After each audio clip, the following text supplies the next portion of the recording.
बलूचिस्तान के जिला खुजदार में पाक फौज का ऑपरेशन। भारतीय प्रॉक्सी फितनौल हिंदुस्तान के 5 दहशतगर्द हलाक कर दिए गए। अफवाज पाकिस्तान ने 14 और 15 सितंबर की दरमियानी शब इंटेलिजेंस इतलात की बुनियाद पर कामयाब ऑपरेशन किए। सिक्योरिटी फोर्सेज ने दहशतगर्दों के ठिकाने को मौसर तरीके से निशाना बनाया। कब्जे से भारी मिकदार में असलहा, गोला बारूद और धमाका खेज मवाद बरामद कर लिया गया। एशिया कप में पाकिस्तान आज यूएई के खिलाफ मैच खेलेगा या नहीं, गुत्थी सुलझ न सकी। पाकिस्तान क्रिकेट बोर्ड ने इंटरनेशनल क्रिकेट काउंसिल को मैच रेफरी तब्दील करने का मुतालबा तस्लीम न करने पर दोबारा खत लिख दिया। पाकिस्तान एशिया कप के बॉयकॉट के मौक़िफ़ पर कायम। जवाबी खत में भी पीसीबी ने सख्त मौक़िफ़ इख्तियार किया और मैच रेफरी एंडी पायक्रॉफ्ट के खिलाफ एक्शन न लेने के फैसले को मुस्तरद किया। ज़राए के मुताबिक पाकिस्तान एंडी पायक्रॉफ्ट की निगरानी में किसी भी मैच में शिरकत नहीं करेगा। पाकिस्तान ने मुतनाज़ अंपायर के खिलाफ आईसीसी की इंक्वायरी को भी एक रस्मी कार्रवाई करार दिया है। कहा कि इंक्वायरी के लिए तमाम पहलुओं का न जायज़ा लिया गया, न ही मुतालिका हुकाम से राबता किया गया। वज़ीर-ए-आज़म शहबाज शरीफ सऊदी अरब, अमरीका और बरतानिया के दौरे पर रवाना। काबीना के अहम अरकान भी हमरा हैं। वज़ीर-ए-आज़म की सऊदी अरब में वली अहद से 2 तरफ़ा मुलाकात शेड्यूल है। तर्जुमान दफ्तर खारजा के मुताबिक मुलाकात में पाकिस्तान सऊदी अरब ताल्लुकात के तमाम पहलुओं का जायज़ा लिया जाएगा। वज़ीर-ए-आज़म कल सऊदी अरब से बरतानिया रवाना होंगे। 21 सितंबर को बरतानिया से अमरीका जाएंगे। वज़ीर-ए-आज़म 22 सितंबर को न्यूयॉर्क में फ़लस्तीन से मुताल्लिक़ सरबराह कॉन्फ्रेंस में शरीक होंगे।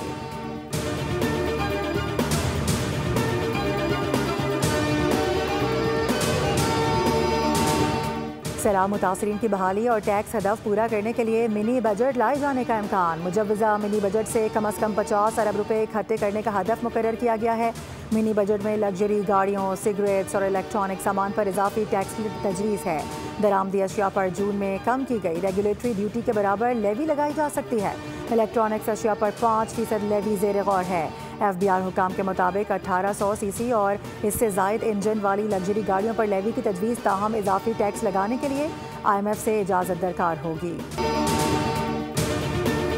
पंजाब के दरियाओं में पानी की सतह में कमी के बाद दरियाए सिंध में गुड्डू और सक्खर बैराज के मकाम पर ऊंचे दर्जे के सैलाब के बायस कच्चे के इलाके ज़ेर आब, 100 से ज़ायद देहात का ज़मीनी राबता मुनक़ता।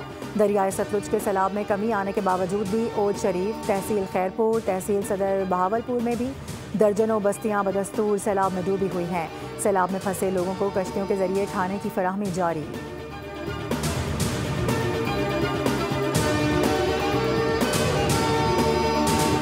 ज़राई इमरजेंसी पर दुरुस्त अमल ना हुआ तो ग़िज़ाई बहरान आ सकता है। ज़राई इमरजेंसी से पूरे मुल्क को फ़ायदा होगा। वज़ीर आला सिंध सैयद मुराद अली शाह की मीडिया से गुफ्तगू।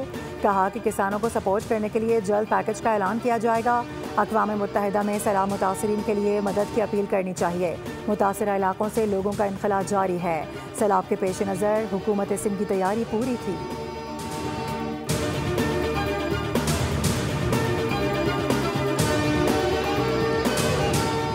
और महकमा मौसमियात ने मुल्क के मुख्तलिफ इलाकों में गरज चमक के साथ बारिश की नवीद सुना दी। बालाई खैबर पख्तूनख्वा, शुमाल मशरकी पंजाब, खित्ता पोटोहार, कश्मीर और गिलगित बल्तिस्तान में चंद मकामात पर तेज़ हवाओं और गरज चमक के साथ बारिश का इम्कान है।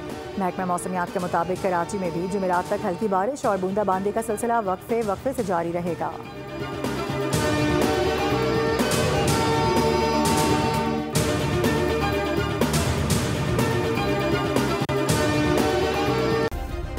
सब्सक्राइब करें और बेल दबाएं ताकि कोई खबर रह न जाए।